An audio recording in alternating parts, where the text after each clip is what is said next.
Right, सो सबसे पहले तो कांग्रेचुलेशन ब्रदर शहजादा, मतलब you doing a lot of great job and बहुत सारे काफ़ी अप्रिसिएशन मिल रहा है, अभी भी थिएटर में चल रहा है। तो सबसे पहले बताइए कि क्या फील करते हैं जब आपकी फिल्में थिएटर में चले हैं, लोग बहुत ही सुपर डुपर एक्साइटेड होते हैं आपको एंड आपके पूरे होल कास्ट को, पूरी फिल्म को लेकर शहजादा। मुझे तो बहुत अच्छा लगता है। मैं 2 बार ही देखी है फ़िल्म मैंने, हम्म, और हर बार देखता हूँ मैं हैरान सा रह जाता हूँ, क्योंकि हमें कुछ हमें कुछ परफ़ॉर्म करते वक़्त हँसी आती है, तो ऑब्वियसली वी फ़ील कि ये मज़ाकिया है।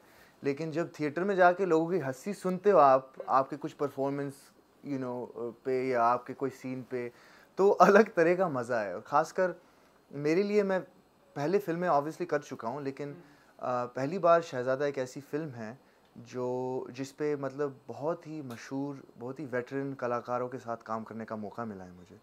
तो ऐसे बड़े पर्दे पे मैं और परेश जी साथ में हैं, या मैं और राजपाल यादव जी साथ में हैं, या मैं या मनीषा जी, रोनित जी साथ में हैं, तो वो देख के मुझे बहुत खुशी हुई इस बार। बिल्कुल बिल्कुल। सो कैसा रहा एक्सपीरियंस, जैसा कि आपने बताया कि हमने देखा कृति सैनन है, शहजादे हैं, हाँ जी। और एक शहजादा जो मुझसे बात कर रहा है, बहुत सारे बड़ी कास्ट है, कार्तिक आर्यन है, यू, हरीश रावत। कैसा रहा सभी के साथ का experience and overall? I think हर एक फ़िल्म का अपना एक एनर्जी होता है, एक पल्स होता है, और वो पल्स वगैरह हमारे डायरेक्टर साहब जो हैं वो हमेशा बनाते हैं। और रोहित जो है, बहुत ही दिल के इतने साफ़, इतने अच्छे हैं और बहुत ही क्रिएटिव इंसान हैं। और उनका हमेशा ये रहा है कि सेट पे अगर किसी कलाकार, किसी एक्टर में के दिमाग में कोई भी आइडिया आया ना, तो वो कभी घबराते नहीं, वो कहते हैं हाँ बता आइडिया, और फिर उसका टेक लेते हैं। तो मेरे लिए तो मुझे तो बहुत मज़ा आया सबके साथ काम करने में, खासकर हमारे डायरेक्टर साहब के साथ, क्योंकि जैसे एक सीन है जिसमें शहज़ादा में, जहाँ पर मुझे किसी को ना बोलना है, लेकिन मैं इतना नर्वस हूँ कि मैं ना नहीं बोल पा रहा हूँ। तो पूरा ऐसे थिंक शायद 3-4 मिनट का सीन है और कोई डायलॉग नहीं है, लेकिन बार बार मैं ऐसे एक्टिंग कर रहा हूँ जैसे मैं ना कहने जा रहा हूँ, लेकिन नहीं हो पा रहा है। तो ऐसे सीन्स में खासकर रोहित जी ने मुझे बहुत सारे अलग अलग आइडियाज़ के साथ हमने टेक्स किए, बहुत मज़ा आया, बहुत मस्ती की हमने। और मुझे लगता है इस सेट पे बहुत ही मस्ती हुई है इसी के कारण, क्योंकि सब तैयार थे आइडिया लेके आने के लिए, एंड खेलने के लिए। तो बहुत खेले हम, ऑन सेट भी और ऑन स्क्रीन भी, ऑफ स्क्रीन भी। जैसे कार्तिक, मैं, कृति, हरियाणा के स्केड्यूल के बाद हमने जैसे पार्टी की, नाचे हम, सभी हंसमुख थे सेट पे। खासकर Ronit sir, Ronit ji is a very happy person, he is always very good to be around, for example. आपने अपना कोई आइडिया प्रेजेंट किया एंड लोगों को पसंद आया, या आपने अपना कोई इनपुट आउटपुट आउटपुट दिया एंड लोगों को बहुत ही पसंद आया? या ऐसे बहुत सारे, राज का कैरेक्टर ऐसा है कि ऐसे उसके बहुत सारे ऐसे सीन हैं जहाँ पर वो है, और सिर्फ शायद सीन किसी और के बारे में हो, लेकिन वो आता है 2 मिनट के लिए, 1 मिनट के लिए। तो उसमें मैं क्या कर सकता हूँ, वो मैं सोचता हूँ कि मैं राज को कैसे यहाँ पर इस छोटे से मोमेंट में कैसे बना सकता हूँ। तो जैसे एक सीन है जहाँ पर सचिन खेड़ेकर जी और कार्तिक बात कर रहे हैं, और पीछे मैं VR ग्लासेस पहन के ऐसे दौड़ते हुए आ रहा हूँ, खेल रहा हूँ। तो छोटा सा मोमेंट है, लेकिन मैंने सोचा इसको कुछ बनाते हैं। तो मैंने पूरी अपनी दिमाग में दुनिया बनाई, जैसे मैं VR का कुछ खेल रहा हूँ, और पूरा क्रेजी ऐसा सब कुछ मस्ती की मैंने। और फाइनली जब जाके मैंने थिएटर में देखा, लोग हंसे, तो मुझे बहुत अच्छा लगता है ऐसे ना, जब तुम मेहनत करो फिर लोग तारीफ करते हैं या हंसते हैं, तो ऐसा लगता है कि हाँ कुछ हुआ। तो ऐसे बहुत सारे आइडियाज़ रहे हैं। खासकर मेरा एक बहुत बड़ा मोनोलॉग है सेकंड हाफ में, जो बहुत ही ऐसा लगता है रोहित ने ऐसे सेटअप किया है जैसे कि राज का कैरेक्टर बहुत ही गूफी इंसान है, वो बिगड़ा हुआ है और मतलब ओब्लिवियस है, उसको ग्राउंडेड नहीं है।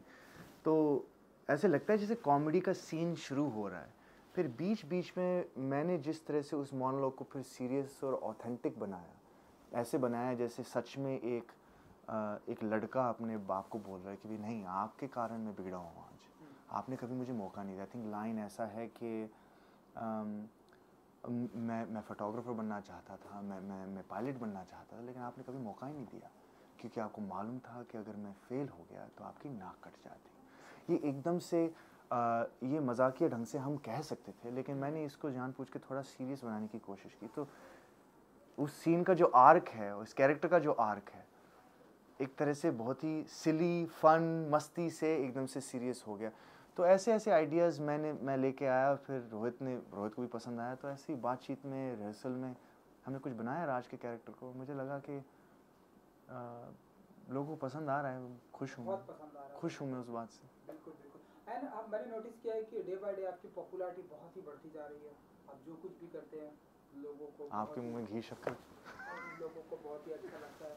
तो बताइए कि ये कैसे देखते हैं आप, जब भी आपकी पॉपुलैरिटी है जो बढ़ती जा रही है एंड जो कुछ भी करते हैं लोग बहुत एप्रिसिएशन करते हैं, चाहे वो सीरीज़ की मैं बात करूँ ना फिल्म की बात करूँ। आप क्या कहेगा इंसान। मतलब हमारे करियर में जितने आप मशहूर बनते जाते हो उतने और अपॉर्चुनिटीज़ आती हैं आपकी। और मेरे लिए तो मैं कलाकार इसलिए बनाऊँ क्योंकि मुझे अपनी कला पेश करनी है, और उसके लिए मुझे रोल्स की, अपॉर्चुनिटीज़ की ज़रूरत है। तो जब ऑडियंसेस मेरी मेहनत को अप्रिशिएट करती है, या जो हमारे फैंस हैं वो तारीफ़ करते हैं, तो उसके लिए मैं बहुत ही शुक्रगुज़ार हूँ। और वो होने के बाद जो कॉल्स आते हैं इंडस्ट्री से कि भाई अरे इस फिल्म में आपके लिए कुछ है, या इस सीरीज़ में आपके लिए कुछ है, तो मुझे तो अच्छा ही लगता है। मैं आई डोंट नो, खुशकिस्मत वाला हूँ कि आज तक जो काम मैंने किया है वो शोज़ या वो फिल्म्स काफ़ी पॉपुलर हुई हैं। ये सबके साथ ऐसे नहीं होता है। कई बार क्या होता है कि एक्टर जान सब कुछ लगा देता है एक रोल के अंदर, फिर फिल्म या वो शो आता है और कोई देखता नहीं है, या वो जो सही लोग नहीं देख पाते, तो फिर ऐसा लगता है कि वो मेहनत आपके करियर को आगे नहीं बढ़ा रही है। लेकिन मेरे साथ ऐसा नहीं हुआ है। बहुत ही खुशकिस्मत वाला हूँ।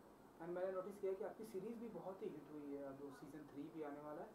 लोग बहुत ही अनदेखी बेसब्री से इंतज़ार है। अनदेखी season 3 I think shooting is done या कंप्लीट? नहीं, अभी बाकी है, अभी बाकी है। क्या कुछ ऐसा आप करते हैं जो लोग आपके दीवाने हो जाते हैं? सीज़न 3 का इंतज़ार है, आई थिंक शहज़ादा 2 भी आएगी।